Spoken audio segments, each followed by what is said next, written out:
दोस्तों ये वीडियो अगर आपको ज़रूरत पड़े तो 5 बार देखिए, 10 बार देखिए, लेकिन आप प्रोसेस में मत भटकिए। मेहनत और मजदूरी का फ़र्क समझिए। अगर आप 2 साल, 3 साल, 4 साल से काम कर रहे फिर भी टीम बिल्ड नहीं हो रहा है ना, तो मजदूरी हो रही है। आप स्ट्रगल करने के लिए इस बिज़नेस में नहीं आए थे, आप मेहनत करने के लिए आए थे, आप कामयाब होने के लिए आए थे, आप अचीवमेंट करने के लिए आए थे। अगर एक व्यक्ति कामयाब हो सकता है तो हर कोई हो सकता है, क्यों नहीं हो सकता? अगर कोई एक व्यक्ति कामयाब हुआ है तो आप भी हो सकते हैं। अगर आप इस प्रोसेस को अप्लाई करेंगे, डेफिनेटली मैं आपको बता दूं, आपको 100% फायदा मिलेगा। और इसमें आपको कहीं भी कुछ भी दिक्कत है, आप कमेंट्स में लिखिए, मैं आपको रिप्लाई करूंगा। Hi friends, I hope you all are doing very well. This is your friend and coach Chetan Chavda, motivation speaker and business coach. आज एक बहुत ही खास विषय पे बात करेंगे। दोस्तों, नेटवर्क मार्केटिंग बिजनेस में 2 चीज़ें हमें सीखनी होती है। सबसे पहला सीखना है लोगों को बिजनेस में लेके कैसे आए, और उसके बाद हमें सीखना होता है जो लोग हमारे बिजनेस में आए हैं उनको हम डेवलप कैसे करें, मतलब कि टीम कैसे बिल्ड करें। तो ऐसे देखने जाए तो इस पूरी इंडस्ट्री में सिर्फ 2 ही ट्रेनिंग है, एक रिक्रूटमेंट यानी कि लोगों को लेके कैसे आए, और दूसरा जो आए हैं हमारे साथ उनको तैयार कैसे करें, डेवलप कैसे करें, टीम कैसे बनाए। दोस्तों, लोगों को जोड़ना कोई बड़ी बात नहीं है। हर व्यक्ति 5, 10, 15 लोगों को जोड़ देता है, लेकिन टीम बनाना बहुत बड़ी बात है। टीम बनाना इस बिजनेस के लिए बहुत ज़्यादा ज़रूरी है। जो टीम बना पाता है वो कामयाब हो जाता है, और जो टीम नहीं बना पाता वो बिजनेस से गायब हो जाता है।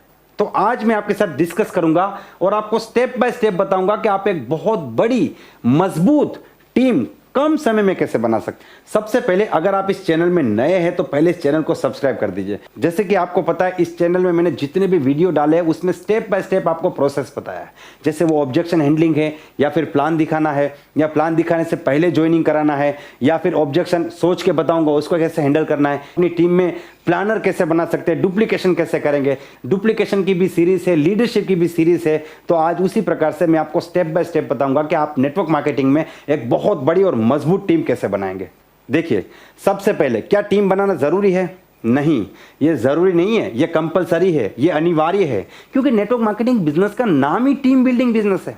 देखिए, आप किसी भी व्यक्ति को जानते हैं जिसने नेटवर्क मार्केटिंग बिजनेस एक बहुत बड़ी सक्सेस हासिल की है, उस व्यक्ति ने एक बहुत बड़ी टीम बिल्ड की होगी, उसने एक बहुत बड़ा नेटवर्क बनाया होगा। तो बहुत बड़ा नेटवर्क बनाकर ही, टीम बनाकर ही आप इस बिजनेस में कामयाब हो सकते हैं। दुनिया में जितने भी लोग कामयाब होते हैं वो टीम बनाते हैं, और वो लोग जो टीम बनाते हैं, ट्रेडिशनल बिजनेस में जो टीम बनाते हैं, वो लोग पैसा लगा के टीम बनाते हैं।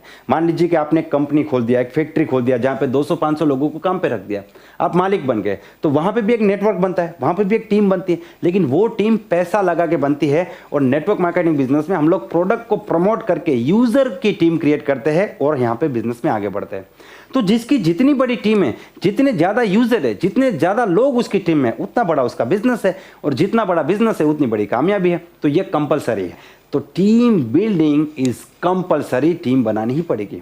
जो लोग नेटवर्क मार्केटिंग में फेल होते हैं वो टीम बनाने में फेल होते हैं, लोगों को जोड़ने में फेल नहीं होते। लोगों को जोड़ा जा सकता है। कई बार लोग पहचान से जुड़ जाते हैं, कई बार क्रेडिबिलिटी से जुड़ जाते हैं, कई बार प्रोडक्ट अच्छा लग गया इसीलिए जुड़ जाते हैं, लेकिन जुड़ने के बाद क्या टीम बना पाते हैं कि नहीं? तो आज हम पॉइंट टू पॉइंट बात करेंगे, और आज जो मैं स्टेप्स आपको बताने वाला हूं उससे आपको फायदा होगा कि आपको एग्जैक्टली पता चलेगा कि आप गलती क्या करते हैं। दूसरा, आपको यह पता चलेगा कि आप कौन से स्टेप पे अटके हुए, कहां से आप आगे नहीं बढ़ रहे। वो गियर चेंज करने वाली बात है ना, मैं अपनी ट्रेनिंग में कई बार सिखाता हूं कि गियर चेंज कीजिए। मान लीजिए आप बहुत अच्छे प्लानर हैं, आप बहुत अच्छा प्लान दिखाते हैं, आपका एक अच्छा इनकम भी आ रहा है, लेकिन जब आपकी टीम में 4 प्लानर दूसरे बन जाते हैं ना, तो आपका गाड़ी दूसरे गियर में चला जाता है। जब पहले गियर में गाड़ी होती है ना, तो आवाज़ बहुत करती है, और ईंधन भी सबसे ज़्यादा खाती है, और डिस्टेंस बहुत कम काटती है, क्योंकि स्पीड ज़्यादा नहीं हो सकती। जैसे गियर चेंज होता है ना, आवाज़ चेंज हो जाती है। आपको पता है, आप स्कूटर चलाते हैं, बाइक चलाते हैं, चाहे 4 व्हील चलाते हैं, जैसे पहले गियर में गाड़ी आवाज़ करती है, जैसे दूसरे गियर में डालती है आवाज़ कम करती है, स्पीड बढ़ जाती है, माइलेज बढ़ जाती है। तो आपको पता चलेगा कि आपका गियर कहाँ से चेंज होगा, आप कौन से लेवल पर और कौन से लेवल पर पहुँचेंगे। अब एक मजबूत टीम बनाने की सबसे पहली रिक्वायरमेंट क्या है? सबसे पहली रिक्वायरमेंट है कि आप एक बहुत अच्छे प्लानर होने चाहिए। जी हाँ दोस्तों, आपको अपने बिजनेस प्लान का प्रेजेंटेशन करना आना चाहिए, क्योंकि जब तक आपको प्लान दिखाना नहीं आता है ना, तब तक समझ लीजिए कि आपके पास हथियार है, बंदूक है, लेकिन आपको चलाना नहीं आता, तो आप उसका कुछ नहीं कर पाएंगे। आपको खुद प्लान दिखाना आना चाहिए, उसके बाद ही आप एक बहुत अच्छी टीम बना पाएंगे। और मैं तो यहां तक मानता हूं कि जिस दिन आप प्लान दिखाने के लिए पेन उठाते हैं ना, वो आपका बिजनेस में पहला दिन है। अगर आप इस बिजनेस में प्लान नहीं दिखा रहे अभी भी आप अपने अपलाइन के कंधों पे बंदूक रख के चला रहे तो समझ लीजिएगा आप अभी बिजनेस में है ही नहीं। आपका पहला दिन वो नहीं है जिस दिन आपने रजिस्ट्रेशन किया या जिस दिन आपने प्रोडक्ट लिया। आपका पहला दिन वो है जिस दिन आपने प्लान दिखाना शुरू किया, जिस दिन आपने पेन उठाया, वो आपका बिजनेस में पहला दिन है। अब टीम बनाने का सबसे पहला स्टेप है भीड़ खड़ी करना। To create crowd is our first step. अब आप बोले कि सर टीम में से भीड़ पे आ गए आप। देखिए टीम बाद में बनती है, टीम जो है ना वो भीड़ में से बनती है। पहले भीड़ खड़ी करनी पड़ती है। जब तक आपके पास इनफ लोग नहीं है, पूर्ति मात्रा में लोग नहीं है, तो आप टीम नहीं बना पाएंगे। क्योंकि टीम बिल्ड करने के लिए आपको लोगों का सिलेक्शन करना पड़ेगा। सिलेक्शन करने के लिए ऑप्शन तो होने चाहिए आपके पास। और मैं आपको बताना चाहता हूं, लोग भीड़ खड़ी करने में ही फेल हो जाते हैं। क्या होता है उनके साथ, लोग आते हैं, बिजनेस ज्वाइन करते हैं। मान लीजिए इस महीने 10 लोगों ने ज्वाइन किया तो 10 और लोगों ने बिजनेस छोड़ दिया। नए लोग जुड़ते जाते, पुराने लोग बिजनेस छोड़ते जाते। ये बहुत बड़ी समस्या है। मैं ऐसे लोग को देखता हूं जो 2 साल 3 साल 4 साल से काम करते हैं। 4 साल पहले भी अकेले प्लान दिखाते थे, आज भी अकेले प्लान दिखाते। 4 साल पहले भी थैला लेके घूम रहे थे, आज भी थैला लेके घूम रहे। उनका काम नहीं हो रहा है। क्यों? क्योंकि वो भीड़ खड़ी नहीं कर पा रहे। लोग आ रहे जा रहे, आ रहे जा रहे। उनकी टीम में डेड रेशियो बहुत ज्यादा है। उनका जो इनपुट रेशियो है, देखिए ये सारे फंडामेंटल है नेटवर्क मार्केटिंग के। Input ratio, output ratio, dead ratio. Input ratio जैसे आपकी टीम में कितने लोग इन हो रहे हैं, और आउटपुट रेशियो कितने लोग जा रहे हैं। देखिए आप कोई भी कंपनी कर ले, लोग जाएंगे, जाने वाले जाएंगे। वो एक कहावत है ना, जाने वाले को कौन रोक सकता है, वो हमारे लिए ही बनी है, तो उसको कोई रोक नहीं सकता। लेकिन हाँ, अगर आपकी सिस्टम अच्छी है, आपकी मीटिंग्स, ट्रेनिंग, सेमिनार, आपकी अपलाइन बहुत अच्छी है, तो जाने का रेशियो कम हो जाएगा। ठीक है, लेकिन लोग तो जाएंगे। तो जाना जो है उसको हम कम कर सकते हैं, लेकिन आना हमको बढ़ाना पड़ेगा। इनपुट रेशियो बढ़ाना पड़ेगा, तभी आप यहाँ पे भीड़ खड़ी कर पाएंगे, वरना भीड़ खड़ी नहीं होगी। अब भीड़ खड़ी करने के लिए क्या करना है, उसका सॉल्यूशन बताता हूं। भीड़ खड़ी करने के लिए आपको खुद को बिजी करना है। और यहां पे मैं आपको एक सवाल पूछना चाहता हूं, क्या आप बिजी है? Are you busy with network marketing business? अगर ये सवाल 100 लोगों को पूछा जाएगा ना, 95 लोग क्या बोलेंगे? Yes sir, I am very very busy, I don't have time. मेरे पास तो टाइम ही नहीं है, मैं बहुत बिजी हूं। आप कहां पे बिजी है? आप कौन सा काम करने में बिजी है? यहां पे एक फंडामेंटल समझने की जरूरत है। देखिए 3 प्रकार के काम होते हैं, या फिर 3 प्रकार के टाइम होते हैं। सबसे पहला टाइम है productive time. Now what is productive time? देखिए प्रोडक्टिव टाइम का मतलब होता है वो काम जिस काम से प्रोडक्शन होता है, जिस काम से बेनिफिट होता है, जिस काम से हमारी इनकम जनरेट होती है। Network marketing business result oriented business है। ये एफर्ट ओरिएंटेड बिजनेस नहीं है। ये नौकरी नहीं है कि आप 30 दिन करोगे तो आपको सैलरी मिलेगी, फिर काम हुआ कि नहीं हुआ, 30 दिन काम किया सैलरी मिलेगी, हाजिरी लगा दी सैलरी मिलेगी। ऐसा यहाँ पे नहीं होगा। यहाँ पे आप जो आउटपुट जनरेट करेंगे, आपकी टीम में प्रोडक्ट कितना सेल हुआ, आपकी टीम में ज्वाइनिंग कितना आया, आपका बिजनेस कितना हुआ, उसके ऊपर से आपका पे आउट बनता है। मान लीजिए एक व्यक्ति रोज के 4 घंटे काम करता है और एक व्यक्ति रोज के 8 घंटे काम करता है, लेकिन 8 घंटे वाले का आउटपुट कम है और 4 घंटे वाले का आउटपुट उससे डबल है, तो 4 घंटे काम करने वाला डबल पैसा कमाएगा क्योंकि आउटपुट उसका ज्यादा है। तो प्रोडक्टिव एक्शन आपकी कितनी है? जैसे कि प्रोडक्टिव एक्शन का मतलब है प्लान दिखाना। आपको और इसे थोड़ा डिटेल में समझने की जरूरत है। मान लीजिए क्रिकेट में एक ही मकसद है, रन बनाना।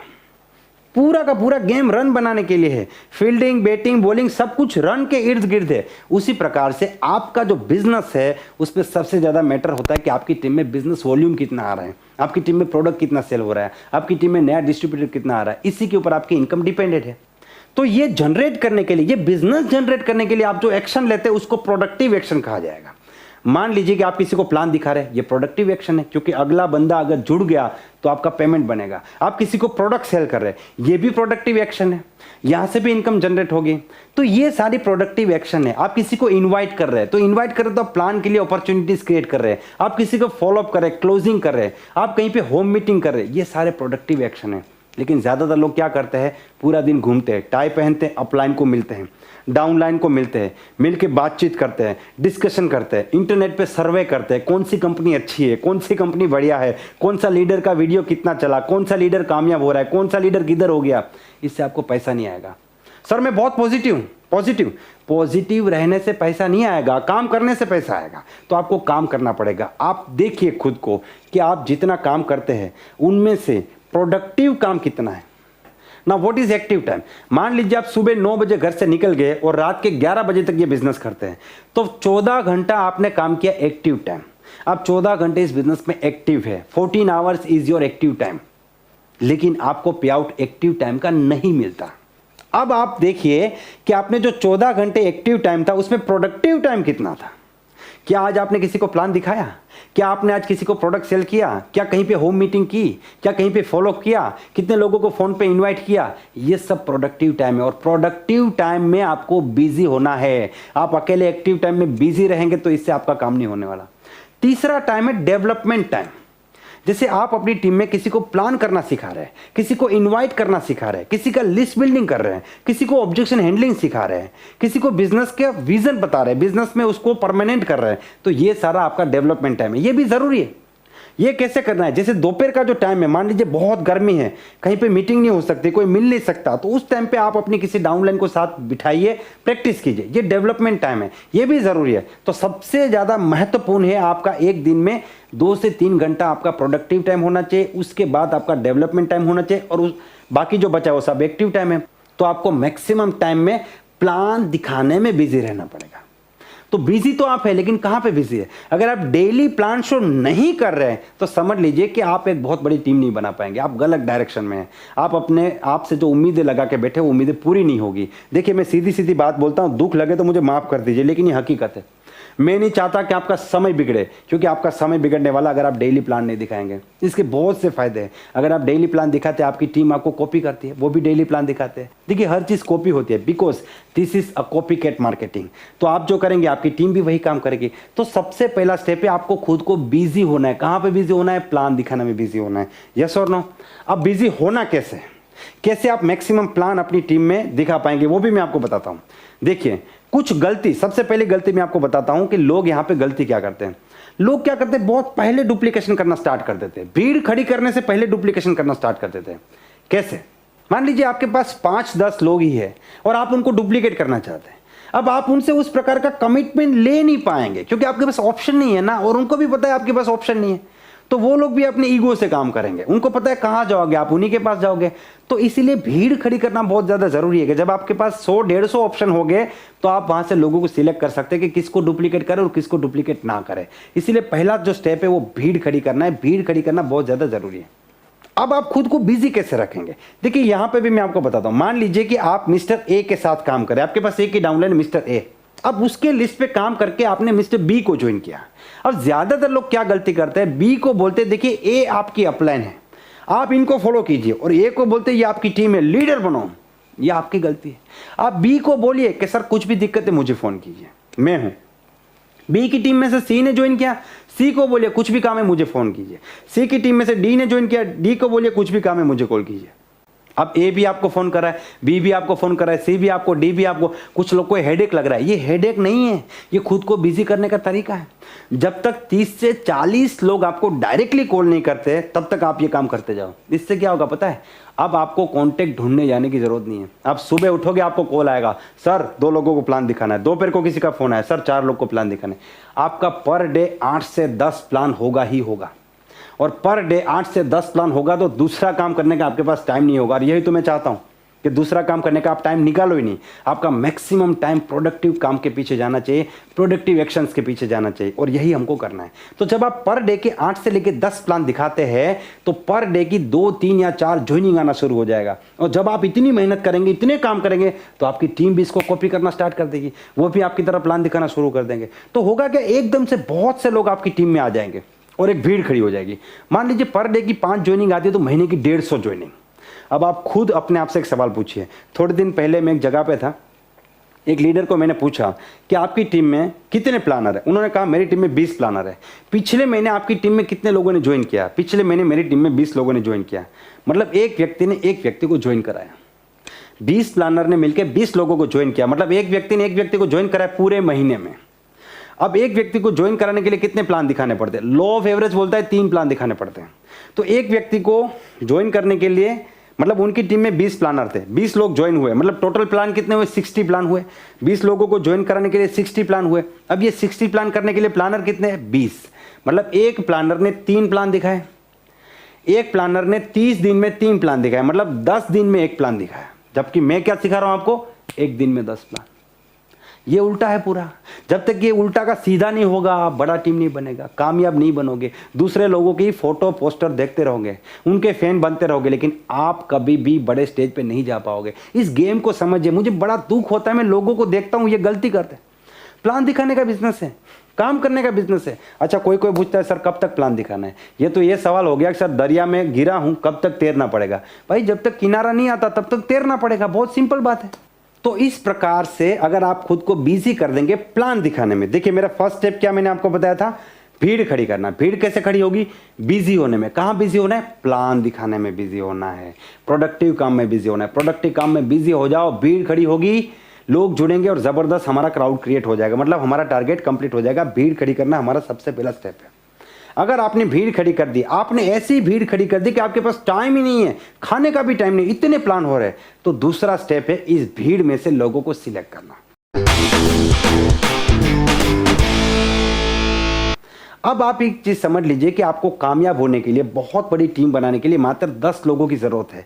आपको हजारों लोगों के साथ काम करने की जरूरत नहीं है। आप सपोर्ट सबको कीजिए, मना मत कीजिए किसी को, लेकिन स्पेशल प्लानिंग 10 लोगों के साथ कीजिए। अब ये 10 लोग का चुनाव कैसे करें, किसको चुने और किसको ना चुने, तो यहाँ पे कुछ नियम मैं आपको बता देता हूँ। वैसे ये डुप्लीकेशन सीरीज के ऊपर ऑलरेडी मैं 2 वीडियो दे चुका हूँ, जिसमें दोनों ही चीजें जो मैं अभी आपको बताने वाला हूँ ऑलरेडी वहां पे वीडियो में दी गई है कि कैसे लोगों को सिलेक्ट करें, पहले पार्ट में है, और दूसरे पार्ट में है कि जो लोग सिलेक्ट किए उनके साथ काम कैसे करें। फिर भी मैं आपको यहाँ पे बता रहा हूँ कि आगे क्या करना है। अब डुप्लीकेशन के लिए, सिलेक्ट करने के लिए सबसे पहला क्राइटेरिया क्या है, रूल नंबर 1 क्या है? रूल नंबर 1 है उस व्यक्ति को सिलेक्ट कीजिए जिस व्यक्ति के सपने आपसे भी बड़े हो। जी हाँ दोस्तों, अगर आपके पास होंडा सिटी है तो मर्सिडीज की बात कौन कर रहा है? अगर आप 2 लाख महीने कमाने के बारे में सोच रहे हैं तो 5 लाख की बात कौन कर रहा है? किसके सपने आपसे भी बड़े हैं? कौन बड़ी बात करता है, कौन बड़े सपने देखता है, कौन बड़े बड़े सपनों के बारे में हमेशा बात करता है? उस व्यक्ति को सिलेक्ट कीजिए जिसके सपने आपसे भी बड़े हैं। ये पहला क्वालिटी। दूसरा क्वालिटी, जो आपकी बात मानता है।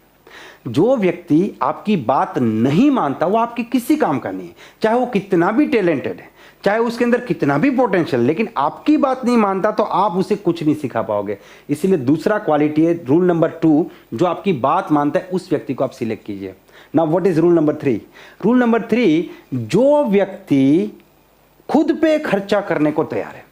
देखिए कुछ लोग क्या करते हैं, बड़े सपने देखते हैं, बड़ी बड़ी बात करते हैं, आपके आसपास घूमते हैं, लेकिन 100 रुपया सेमिनार टिकट का बोलता है सर आप दे दीजिए, सेमिनार है दूर है, 100 रुपये का खर्चा होगा, नहीं आएंगे, 50-100 रुपये का खर्चा करते हैं। देखिए नेटवर्क मार्केटिंग में लीडर के सामने बहुत बड़ी चैलेंज क्या है पता है? लोगों की सोच को बड़ी करना, लोगों की सोच को बड़ी करना। अब आपके पास 2 ऑप्शन है, एक व्यक्ति की सोच को बड़ी करो, और दूसरा बड़ी सोच वाला व्यक्ति ऑलरेडी आपके पास है, आप किसको सिलेक्ट करेंगे? जो ऑलरेडी बड़ी सोच वाला है। तो उस व्यक्ति को सिलेक्ट कीजिए जो खुद पे खर्चा करने को तैयार है। जो व्यक्ति खुद पे 100 रुपये का खर्चा नहीं करता है ना, उसकी सोच बड़ी करते करते आपकी छोटी हो जाएगी। इसीलिए बोल रहा हूं भीड़ खड़ी कीजिए, ऑप्शन है आपके पास, आपको इस प्रकार के लोग मिलेंगे जिनकी सोच बड़ी है। तो ये तीसरा क्वालिटी उसके अंदर होना चाहिए। चौथा रूल क्या है? 4th रूल, ध्यान से समझिए। उस व्यक्ति को सिलेक्ट कीजिए जो आपको मोटिवेट करता है। अब आप बोलेंगे सर ये तो उल्टा हो गया, मेरा काम है डाउनलाइन को मोटिवेट करना, डाउनलाइन मुझे मोटिवेट कैसे करेगा? नहीं, ऐसा भी होता है। जैसे मान लीजिए आपने एक डाउनलाइन को फ़ोन किया, तो उसने फ़ोन ऐसे उठाया, हाँ सर, हाँ कुछ नहीं हो रहा है, ठीक है सर देखते हैं, तो आप डीमोटिवेट हो गए। आपको लगा यार मेरी टीम में तो कोई जोश ही नहीं है। उसको जब भी बात करते हैं वो डीमोटिवेट कर देता है, उसको जब भी फ़ोन करे कभी उठाएगा कभी नहीं उठाएगा, कभी ढीली ढीली बात करता है, तो आपको मज़ा नहीं हो रहा है। लेकिन कोई डाउनलाइन ऐसा होता है, yes sir, good morning sir, अरे सर मज़ा आ जाएगा, तूफान खड़ा कर देंगे, आपकी टीम का पहला डायमंड मैं बनूंगा, मज़ा आएगा सर, सेमिनार कब है, मैं आऊँगा। आपको लगता है अरे वाह मेरी टीम में ऐसे भी लोग, आप मोटिवेटेड हो गए। तो ऐसे लोगों को डुप्लीकेट कीजिए, ऐसे लोगों को सिलेक्ट कीजिए जो आपको मोटिवेट करते हैं। ये बहुत ज़्यादा ज़रूरी है। ये पॉइंट नंबर 4 है। उसके बाद है रूल नंबर 5, उस व्यक्ति को सिलेक्ट कीजिए जो आपकी कंपनी के प्रोडक्ट यूज़ करता है। क्योंकि जो व्यक्ति आपकी कंपनी के प्रोडक्ट यूज़ नहीं करता ना, वो व्यक्ति को अभी भी प्रोडक्ट के ऊपर बिलीफ नहीं है। जिसको खुद प्रोडक्ट के ऊपर बिलीफ नहीं, वो लोगों को प्रोडक्ट सेल करने में आगे नहीं बढ़ेगा। इसलिए उसको सिलेक्ट कीजिए जो कंपनी के सारे प्रोडक्ट खुद इस्तेमाल करता है। रूल नंबर 6, उस व्यक्ति को सिलेक्ट कीजिए जो व्यक्ति हमेशा इस कंपनी के मीटिंग सेमिनार को पहली प्रायोरिटी देता है। क्योंकि जो पहली प्रायोरिटी देता है ना, वो पूरी तरीके से दर्शाता है कि मुझे इसमें बहुत इंटरेस्ट है, मुझे यहाँ अपना भविष्य दिख रहा है, इसलिए मैं पहली प्रायोरिटी देता हूँ। जो लोग बहाने निकालते हैं ना, सर आज मैं थोड़ा बिजी था, कल मैं थोड़ा बिजी था, अभी आऊँगा, अगली मीटिंग में आऊँगा, काम है, ये आ गया, मेहमान आ गया, वो लोग बहाने निकालने वाले तभी कुछ कर पाएंगे जब वो बहाने निकालने बंद कर देंगे। तो ये 6 क्वालिटी को ध्यान में रख के आप अपनी टीम में से 10 लोग को सिलेक्ट कीजिए। ये हमारा टीम बनाने की प्रोसेस का दूसरा स्टेप है।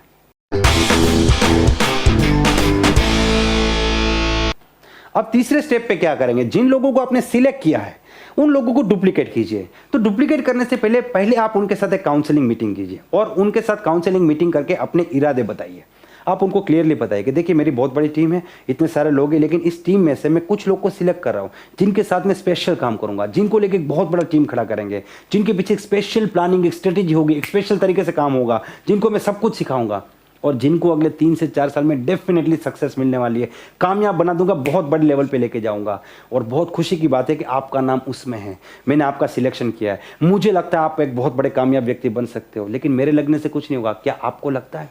क्या आप इस बिजनेस में आगे बढ़ना चाहते हो? ये सवाल पूछना बहुत ज़रूरी है। और उनको सुनिए, क्या वो सच में आगे बढ़ना चाहते हैं कि नहीं। कई बार आपका सिलेक्शन गलत भी हो सकता है। उनके बाद जब वो बोलते हैं नहीं सर मुझे भी बहुत आगे बढ़ना है, तो उनको बोलिए कि देखिए ये 3 से लेकर 4 साल का प्रोसेस है। इस प्रोसेस की शुरुआत करने के लिए आपको मुझे कुछ कमिटमेंट्स देने पड़ेंगे। यहाँ पे आपको कमिटमेंट लेना है। देखिए अपलाइन का काम होता है कमिटमेंट लेना। अगर आपको कमिटमेंट देने का बहुत शौक होता है ना, अंदर से होता है ना कि मुझे कमिटमेंट देना है, तो अपनी अपलाइन को दीजिए, डाउनलाइन को मत दीजिए। जो लोग पागल होते हैं ना वो डाउनलाइन को कमिटमेंट देते हैं, बिंदास हो जाओ, मैं बैठा हूं, चिंता मत करो, तुम कामयाब हो जाओगे। तो फिर डाउनलाइन बिंदास हो जाते हैं। डाउनलाइन से कमिटमेंट लो, अपलाइन को कमिटमेंट दो। ये सारे बेसिक्स है नेटवर्क मार्केटिंग के, ये आपको सीखने पड़ेंगे और ये आपको दुनिया की किसी किताब में नहीं मिलेंगे। ये प्रैक्टिकल नॉलेज से ही आपको पता चलेगा। कौन कौन से कमिटमेंट लेंगे? सबसे पहला कमिटमेंट कि अगले 4 से 5 साल जब तक आप कामयाब नहीं होते, ना आप कंपनी बदल सकते ना मैं बदलूंगा। क्योंकि होता क्या है, आप जिसके पीछे मेहनत करते हो 6 महीने बाद कंपनी बदल देते हैं। आपके 6 महीने बेकार हो गए, 1 साल बेकार हो गया, 2 साल बेकार हो गया, फिर 0 से स्टार्ट करेंगे। तो पहले ही पूछ लो कि भाई कंपनी बदलना तो बदलो, कोई बात नहीं, लेकिन अगर पूरी ईमानदारी से काम करना है तो मैं आपको अपनी 10 लोगों की टीम में ले रहा हूं। दूसरा कमिटमेंट कि यहां पे आपका और मेरा कम्युनिकेशन प्रॉपर होना चाहिए। डेली सुबह मैं आपको कॉल करूंगा, आपका फोन उठना चाहिए। अगर नहीं उठा पाए तो बैक कॉल करना है, आपको पूरी तरीके से रिस्पॉन्स करना है। क्योंकि आप रिस्पॉन्स ही नहीं करेगा बंदा, आप उसको कुछ सिखा नहीं पाएंगे, ठीक है। और रोज रात को सोने से पहले आपको मुझे कॉल करना है। इस प्रकार से हमारा कम्युनिकेशन डेली चलेगा, चाहे कुछ भी हो जाए, तूफान आ जाए, बारिश आ जाए, कर्फ्यू हो जाए, डेली हमारा कम्युनिकेशन रहेगा। ये दूसरा नियम है। तीसरा कमिटमेंट आपको क्या लेना है? तीसरा कमिटमेंट आपको लेना है कि अगले 4 से 5 साल तक मैं आपको गाइड करूंगा। मेरा काम है रास्ता दिखाना, चलना आपको खुद है, मैं आपको सब कुछ सिखाऊंगा, करना आपको खुद है। आप ये नहीं बोलेंगे सर आप कीजिए आप कीजिए, आपको खुद करना पड़ेगा। क्योंकि ज्यादातर डाउनलाइन क्या करते हैं, अपलाइन के आंचल में बैठ जाते हैं, कुछ नहीं करते, अपलाइन के भरोसे बैठते हैं, आंख बंद करके अंतर ध्यान हो जाते हैं, मेरा अपलाइन है सब कुछ करेगा। और ऐसा अपलाइन ऐसा 10 लोगों को लेके भी घूमता है। फिर वो बोलता है सर मेरा बिजनेस क्यों नहीं बढ़ रहा है? क्योंकि आपने ऐसे लोगों को बिठाया जो कुछ करना नहीं चाहते, बस आपके भरोसे बैठे। आपको ऐसे लोगों को लाना पड़ेगा जो आपके साथ मिलकर आगे बढ़े और आपसे भी बड़ा बिजनेस करना चाहते हैं। तो ये तीसरा पॉइंट है। फोर्थ पॉइंट बड़ा खास है, आपको उनको बोलना है देखिए आज के बाद मैं आपको कभी पॉजिटिव नहीं करूंगा, आपको खुद पॉजिटिव रहना है। क्योंकि होता क्या है पता है, आपका मैक्सिमम टाइम अपनी डाउनलाइन को पॉजिटिव करने में चला जाता है। अगर एक बार बंदा पॉजिटिव हो गया तो आगे कुछ बिजनेस की बात हो, प्लानिंग हो, काम हो, लेकिन वो बार बार नेगेटिव हो जाता है। तो आप पहले ही बोल दीजिए देखिए भाई ये आपके सपने, आपको हमेशा पॉजिटिव रहना, मैं भी पॉजिटिव रहूंगा, ना आप डिमोटिवेट होगे ना मैं डिमोटिवेट होऊंगा। तो इस प्रकार का कमिटमेंट आपको पहले ले लेना है। 5वां कमिटमेंट, आज के बाद इस बिजनेस की हर मीटिंग, हर सेमिनार आपके लिए पहली प्रायोरिटी होगी, मेरे भी पहली प्रायोरिटी होगी। हम कभी बहाना नहीं निकालेंगे, ना मैं निकालूंगा ना आप निकालेंगे। ये कमिटमेंट पहले ले लीजिए, उसके बाद दिक्कत नहीं आएगी। 6ठा कमिटमेंट कि आप मुझे कभी कुछ नहीं सिखाओगे, मैं जैसा बोलूंगा वैसे होगा। सोच लीजिए, क्योंकि आप मेरे लीडर है और मैं आपको जो बोलूंगा वो आपको करना है। क्योंकि होता क्या है पता है, जिनके साथ आप काम करते हैं वो आपको सिखाना शुरू कर देते हैं, और जो आपको सिखाना शुरू कर देते हैं उसको आप कुछ नहीं सिखा पाओगे। तो ये 6 कमिटमेंट लेने के बाद आप काम करना शुरू करें।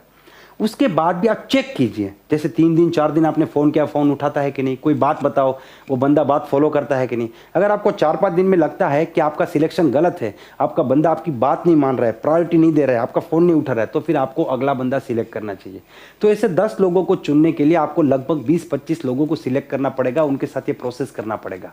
तो ये हमारा 3rd स्टेप था, जिसमें हमने 10-12 लोगों के साथ कमिटमेंट लेकर काम करना शुरू किया। अब 4th स्टेप में क्या करेंगे? 4th स्टेप में हमें उनको प्रैक्टिकली हर चीज सिखाना शुरू करना पड़ेगा। अब यहां पे सिखाने में मैं आपको बताना चाहता हूं आप सिखा कैसे सकते हैं। देखिए मैं आपको प्रोसेस बता रहा हूं, उस प्रोसेस से आप कुछ भी सिखा सकते हैं। आपने देखा होगा कि जंगल में शेर जो होता है वो अपने बच्चे को शिकार करना कैसे सिखाता है। शेर क्या करता है, जंगली भैंसे को पहले आधा मार देता है, शुरुआत में तो पूरा ही मार देता है, फिर बच्चों को बोलता है जाओ खाओ, पहले खाना सिखाता है बच्चों को, ठीक है। उसके बाद क्या करा है, जैसे जंगली भैंसा है और कोई भी जानवर है, उसके पाँव के ऊपर अटैक करेगा, गले के ऊपर अटैक करेगा, उसको आधा मार देगा, 90% तक मार देता है, फिर थोड़ा थोड़ा वो तड़प रहा है, बच्चों को बोलता है जाओ इसको पूरा मारो और खाओ। ऐसे करते करते करते शेर क्या करता है, बच्चों को पूरा शिकार करना सिखाता है। अब मान लीजिए शेर ने पहले दिन बच्चों को जंगली भैंसे के सामने भेज दिया कि जाओ इसका शिकार करो, क्या होगा, बच्चों का शिकार हो जाएगा, भैंसा बच्चों को मार देगा। इसीलिए डुप्लीकेशन का जो प्रोसेस है वो भी इस प्रकार से होता है। जैसे आपको किसी को तैरना सिखाना है, स्विमिंग सिखाना है, तो आपको उसको लेके पानी में जाना पड़ेगा। आप इसको मोटिवेट करोगे, जाओ तुम तैरो, जाओ कूद जाओ गंगा मैया में, हर कोई तैर सकता है, इसने तैरा उसने तैरा, मैं तैर गया, कुत्ता भी तैरता है, तुम तो फिर भी इंसान हो, तैरो, और आपका डाउनलाइन जाके पानी में कूद गया, वो वापस नहीं आएगा। फिर आप बोलते हैं सर हमारा डाउनलाइन डेड क्यों हो जाता है, वो तैरता क्यों नहीं है? भाई साथ में जाना पड़ता है, उसको सिखाना पड़ता है, वो थोड़ा पानी पी जाएगा लेकिन आपको तो तैरना आता है ना, आप उसको निकालोगे। तो उसी प्रकार से प्रैक्टिकल तरीके से आप उसको प्लानर बना सकते हैं, लीडर बना सकते हैं, सब कुछ सिखा सकते हैं। आपको उसको प्लान करना सिखाना है, ड्रेस कोड सिखाना है, मीटिंग ऑर्गेनाइज करना सिखाना है, होम मीटिंग करना सिखाना है, टीम मीटिंग करना सिखाना है, ग्रुप मीटिंग करना सिखाना है, सेमिनार ऑर्गेनाइज करना सिखाना है, सेमिनार में स्पीच देना सिखाना है, ट्रेनिंग देना सिखाना है, और उसके बाद जो आपने किया वो करना सिखाना है। जो आपने किया, भीड़ खड़ी की, 10 लोग सिलेक्ट किया, कमिटमेंट लिया, डुप्लीकेट किया, अगर ये सिखा दिया तो 10 लोग अपनी टीम में 10-10 लोग डुप्लीकेट करेंगे, 100 लोग डुप्लीकेट हो जाएंगे, वो 100 लोग 10 लोग डुप्लीकेट करेंगे, 1000 लोग डुप्लीकेट हो जाएंगे। और मैं आपको बताना चाहूँगा, आप जिस भी कंपनी में, उस कंपनी में जो भी टॉप पे है उसने यही किया है, और ये बहुत बड़ा सीक्रेट है। ये मैंने आपको पहले दिन से, जहाँ पे आप प्लान करना शुरू करें वहाँ से आप बहुत बड़ा बिजनेस करेंगे ना, उसका पूरा प्रोसेस बता दिया।